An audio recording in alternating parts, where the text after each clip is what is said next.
গত বছর অক্টোবরে কাবুলে বেশ ঘটা করেই অনুষ্ঠিত হয়েছিল রশিদ খানের বিয়ের অনুষ্ঠান। রাজধানীর ইম্পেরিয়াল কন্টিনেন্টাল হোটেলে একসঙ্গে বিয়ে করেন রশিদ খান ও তার 3 ভাই। সেদিন অনুষ্ঠানে উপস্থিত ছিলেন আফগান দলের তারকা মোহাম্মদ নবী, মুজিবুর রহমান, আজমতুল্লাহ ওমরজাই, নাজিবুল্লাহ জাদরান, রহমত শাহ, ফজলুল হক পারকি সহ আফগান ক্রিকেট বোর্ডের চেয়ারম্যান ও প্রধান নির্বাহী।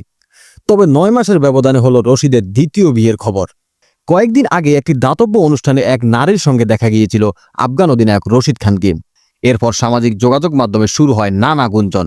তবে গত পরশু রাতে সামাজিক যোগাযোগ মাধ্যমে দেশটির সবচাইতে বড় তারকা নিজেই জানালেন সেই নারী তার স্ত্রী। আফগান এই লেগ স্পিনার 3 মাস আগেই বিয়ে করেছেন তাকে। ইনস্টাগ্রাম পোস্টে রশিদ খান লিখেছেন, 2025 সালে 2 আগস্ট আমার জীবনের নতুন এবং অর্থপূর্ণ অধ্যায় শুরু করেছি। আমি এমন একজন নারীর সঙ্গে বিবাহ বন্ধনে আবদ্ধ হয়েছি যিনি ভালোবাসা, শান্তি আর জুটির প্রতীক। এমনটাই আমি সবসময় আশা করতাম। রশিদের পোস্টে দ্বিতীয় বিয়ের কথা উল্লেখ না করলেও পাকিস্তানি সংবাদ মাধ্যম দুনিয়া নিউজ সহ একাধিক সামাজিক মাধ্যম জানিয়েছে এটি তার দ্বিতীয় বিয়ে।